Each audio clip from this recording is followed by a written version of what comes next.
Welcome to Digital Transformers, the show that connects you with what you need to build, manage, and operate your digital supply chain. Join your host in a timely discussion on new and future business models with industry-leading executives. The show will reveal global customer expectations, real-world deployment challenges, and the value of advanced business technologies like artificial intelligence, blockchain, and robotic process engineering. And now, we bring you Digital Transformers. Hello everyone, this is Kevin L. Jackson here for Digital Transformers, and today is really special. This is a live, on-location show in Galveston, Texas. It's really special for a couple of reasons. The first reason is that I'm here with my mentor and great friend, Scott Luton. Scott, are you ready for this? How are things going? I am so excited to be here. We've already taken a tour of this incredible historic site. We've met one of your new best friends. Really enjoyed that conversation. And hey, I'm as ready to go as possible. So, are you ready? Oh well, you know, I've been born ready, man. I'm born ready. No truer words have ever been spoken. That's true. But what the second reason that this is so special, and why we're here in Galveston, is that we're celebrating Juneteenth. On Thursday, June 17th, 2021, last year, U.S. President Joe Biden signed into law a bill establishing Juneteenth, the date that marks the end of slavery in the United States, as a federal holiday. That declaration marked the first federal holiday since Martin Luther King Day in 1983. Galveston is, in fact, the birthplace of Juneteenth. Yeah, it's really remarkable. So on June 19th, 1865, Major General Gordon Granger arrived here on Galveston Island to command troops sent to enforce the emancipation of the slaves. Yeah. Now, Granger's men marched through the streets, reading General Order Number 3. First at Union Army headquarters at the Osterman. Osterman. You know me, I got to practice my pronunciation. The Osterman building in the downtown historic district. Next, they marched to the 1861 Customs House and Courthouse, which is the building that we're in right now. And I got to tell you, Kevin toured me earlier. It is fascinating, especially me being a big history nerd. So downtown at the Osterman building, and then here at the Customs House, and then after reading there, or here rather, they finally marched to a certain church on Broadway named what is now known as a Reedy Chapel AME Church. And if you don't know, General Order Number 3 declared the slaves freedom, and then of course celebrations ensued, which really formed the original beginnings of the Juneteenth holiday. Now, I hope I got all that right, because we've got an expert that's coming. We're going to be interviewing here in a minute. But with all of that important background shared, you know, Kevin, you are part of a team that I'm over the moon with what you're doing here. You're doing something really special with this formerly federal building. Tell us about it. Yeah, absolutely. So last year, a friend of mine, Mark Judson, was talking with his brother, actually. And his brother was a senior executive with DSW Homes that had this building as their corporate headquarters. Man. And they were getting ready to move. And they were just, you know, having a burger or something. and Paul Judson, was the brother's name, and said, hey, did you know that this building was the birthplace of Juneteenth, and they just made it a federal holiday? And did you know? Well, no, I really didn't. I knew about Juneteenth, but I hadn't associated with Galveston, right? And then and Mark said, wow, that would make a great museum. And so he started an effort to actually create the Juneteenth Museum here in this building. Now, unfortunately, Mark passed due to cancer earlier this year, but his wife wanted to continue, his family wanted to continue. So we are on June 19th, 2022, we are christening the building. We christened the building as the home of the Galveston 1861 Courthouse Juneteenth Museum. And over the next year, we will be renovating this facility. It was a great celebration. It included the Galveston Mayor, Dr. Craig Brown. We had the Galveston District 1 Council member, Sharon B. Lewis, that came. Actress and longtime co-host of Showtime at the Apollo, Kiki Shepard. We talked about that. Yeah, she did a video presentation at the event.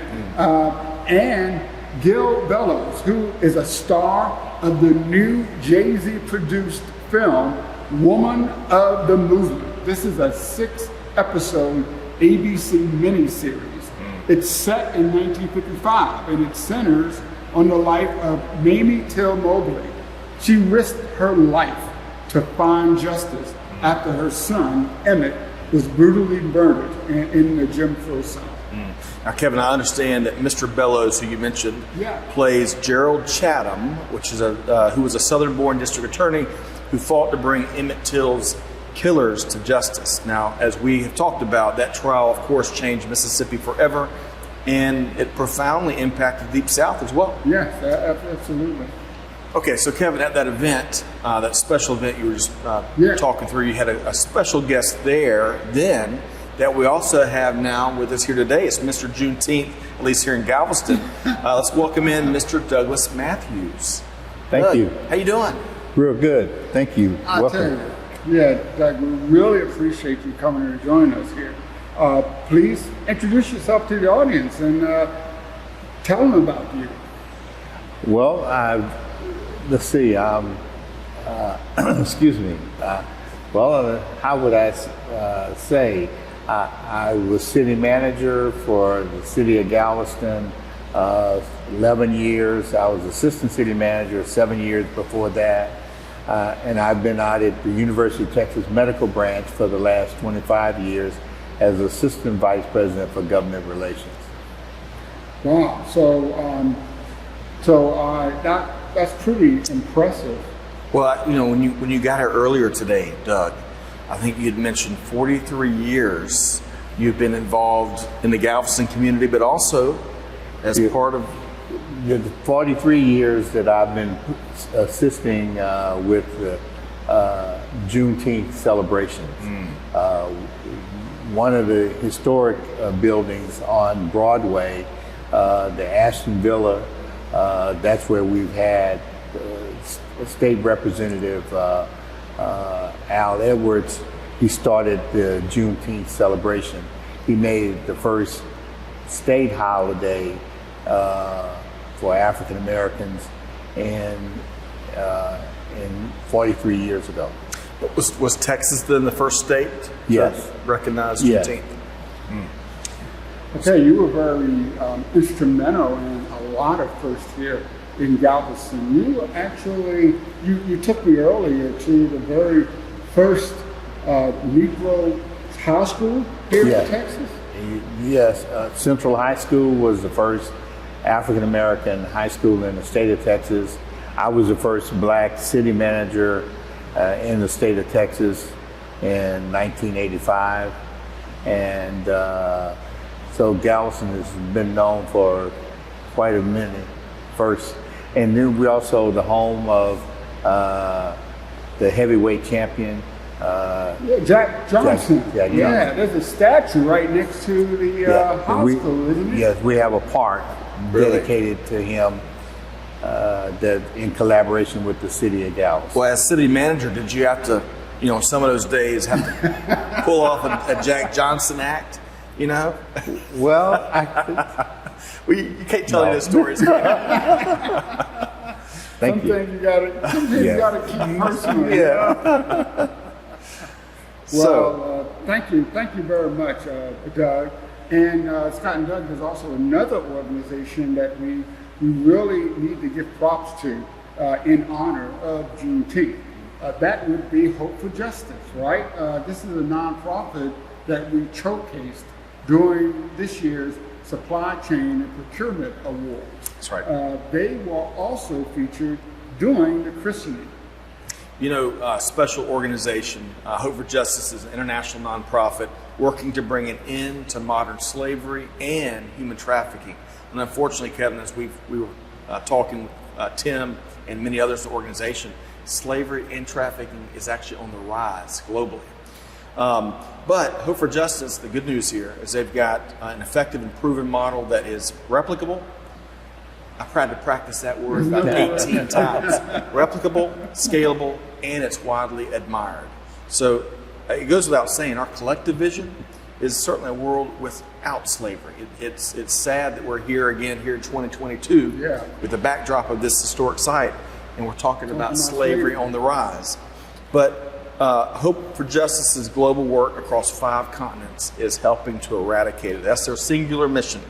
So on Juneteenth, which is very exciting, Kevin, I tell you and your team, and of course with Doug's help, on the move, creating such a remarkable venue that's going to teach and make folks more aware of how we can better battle and combat some of the forces that unfortunately leads to slavery and human trafficking. But on Juneteenth, they announced, Hope for Justice, a very special strategic relationship with the Juneteenth Museum. Yes.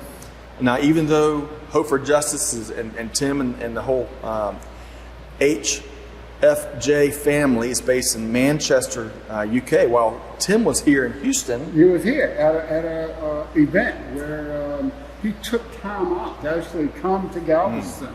And we're talking about Tim Nelson, CEO of Hope for Justice, and y'all had a chance to chat, I think, on the steps of the courthouse, right? On the steps here at the courthouse. And I think we're going to hear from Tim now. Yes. Hello, everyone. My name is Kevin L. Jackson, the host of Digital Transformers. I guess you're wondering why I'm not in my studio today. I'm outside, live, at Galveston at the Juneteenth Museum. And guess what? I'm here with Tim Nelson of Hope for Justice. Hey, Tim. So good to see you. So good to be here. So it must have been a long swim, huh? Definitely. If I had to swim that, you'd be waiting a long time. A long time. So how do we get you here in Texas? Well, I'm over doing a conference in Houston, and with us connecting and hearing about what the museum is doing, I said, if I'm in Houston, I'm making my way to Galveston. And it's so good that we could be able to meet together today. No, absolutely. So, I mean, some people live under a rock, so they may not have heard of Hope for Justice.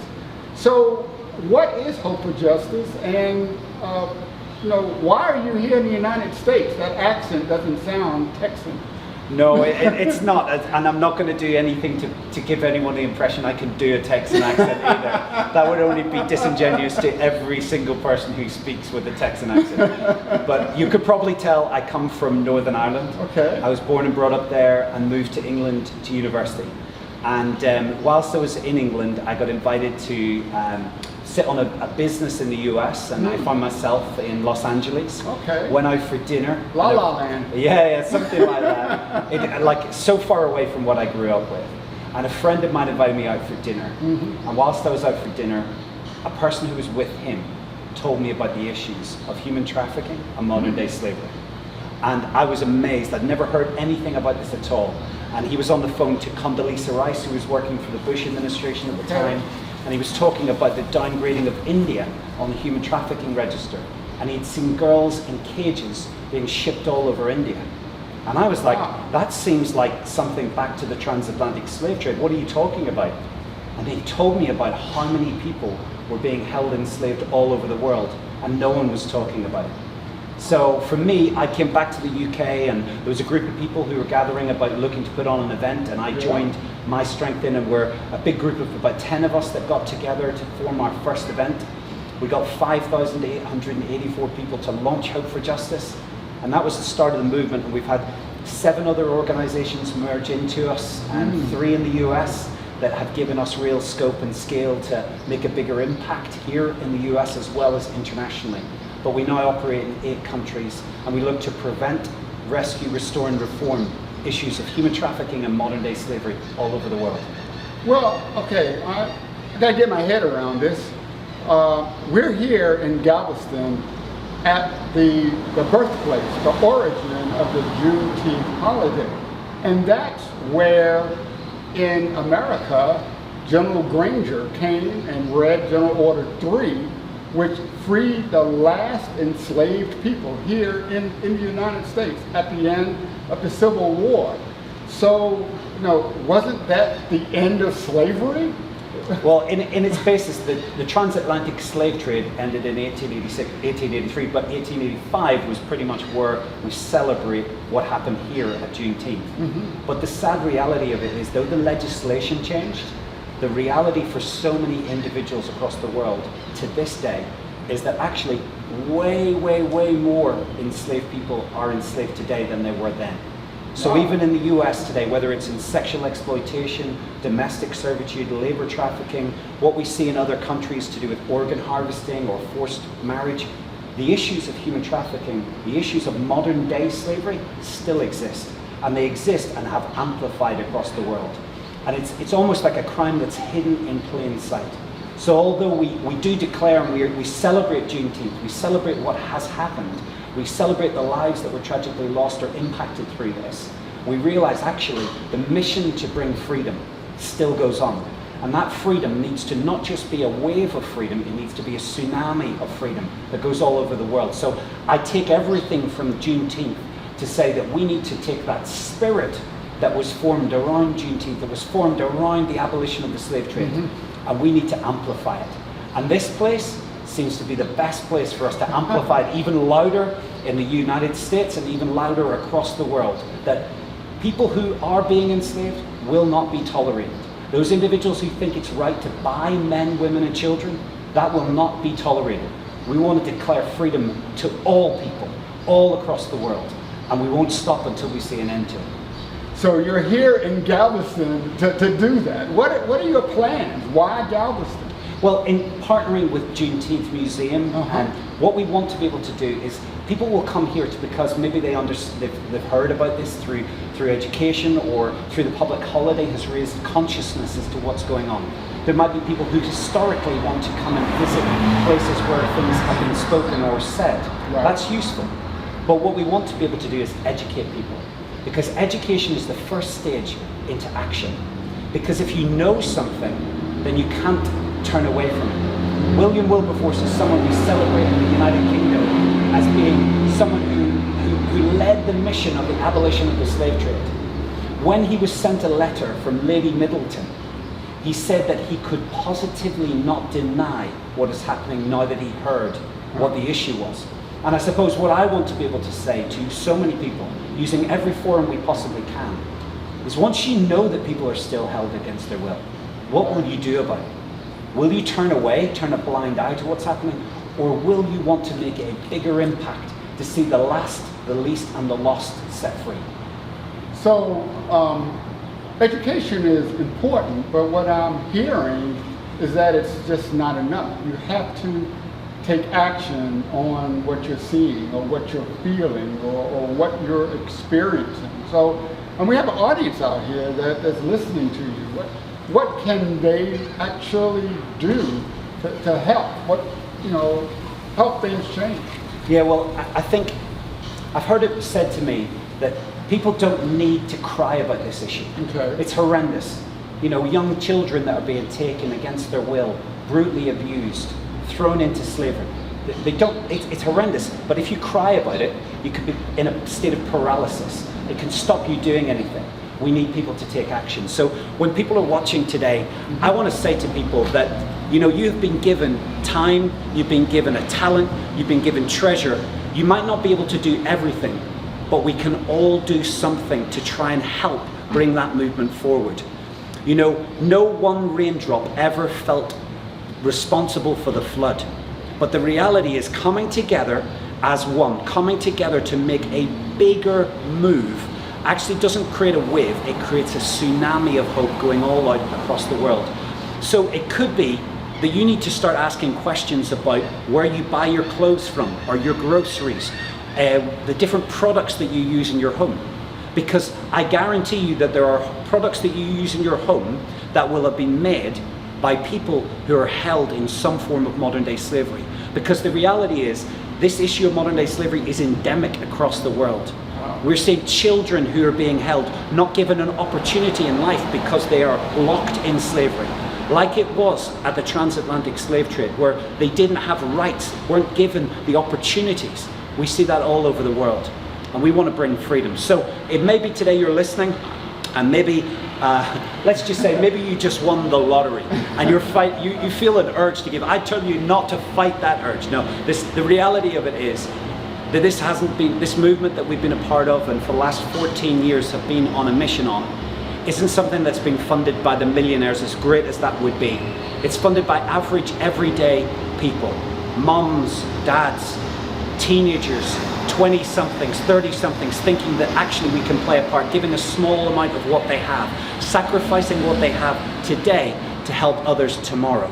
So I'd encourage you, go to hopeforjustice.org.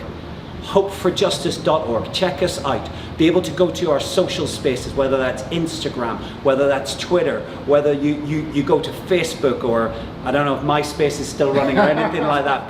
But the reality is there's something that you've got. Each one of us, I'm being told, have been given a unique fingerprint and a unique voice. And I think that's for a reason, because each one of us gets to decide what we will speak up for and what will we put our hands to, because it will leave an impact and it will leave a legacy. So I encourage you, as you're listening to what we're talking about today, not to just allow it to wash over you, or to put kind of your hands over your ears, because now you know what's happening. You can't positively deny that this is an issue, and that you don't just need to do something about it, you need to take this as a mission, because the reality is they are someone's son and daughter. And maybe, just maybe, if they were your son and daughter, you would do something about this more. And I want to take that spirit and cause you to actually turn it around, to get to a point where you're driven from anger to a point where you're driven into action. And not to allow apathy to set in.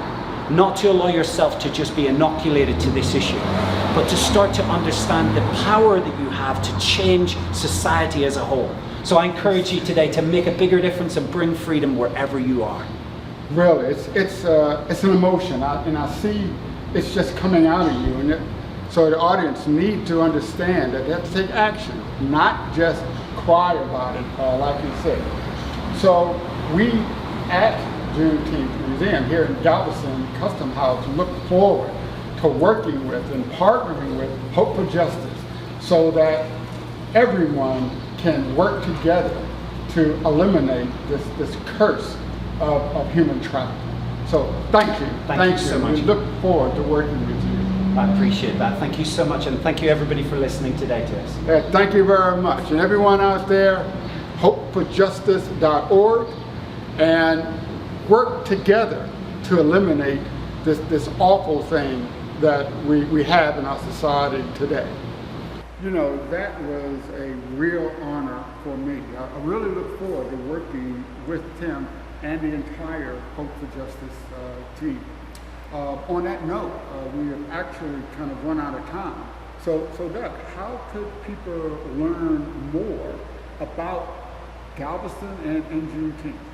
They need to go to visit Galveston.com. Okay, visit Galveston.com. And we're going to visit again, as we're talking about, and we're going to get with Doug and go to Guidos. Yeah, got it. Right? That's right. We'll visit over and over and over again. So Scott, what's happening with supply chain now? Hey, I love this question. I'll try not to make any ears bleed. New shows, new hosts, new programs, a lot more growth, but all with the same commitment, right? Content with purpose, right? Content that does good, gives forward, and is the change that we need to see, right? And if you want to be part of the journey, if you want to be part of the Supply Chain Now family, right, a global family, hey, connect with me on LinkedIn or any other social. And of course, you can also check out Supply Chain Now wherever you get your podcast from. So thank you, Kevin, for what you do. And again, Doug, Mr. Matthews, an honor to sit down with you here today. No, so thank you both for being part of this very special on-location digital transformers. If anyone is interested in learning more about the Galveston Juneteenth Museum, please visit their website at June19museum.com.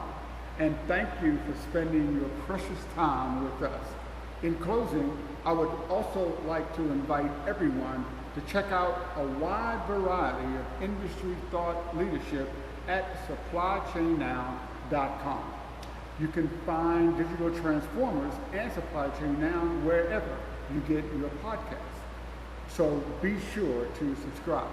So on behalf of Doug, Scott, and the entire team here at Supply Chain Now, this is Kevin L. Jackson wishing all of our listeners a bright and transformational future.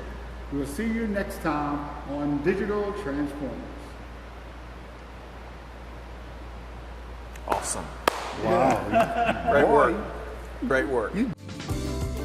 Thank you for supporting Digital Transformers and for being a part of our global Supply Chain Now community.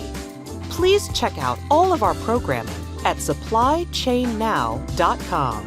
Make sure you subscribe to Digital Transformers anywhere you listen to or view the show, and follow us on Facebook, LinkedIn, Twitter, and Instagram. See you next time on Digital Transformers.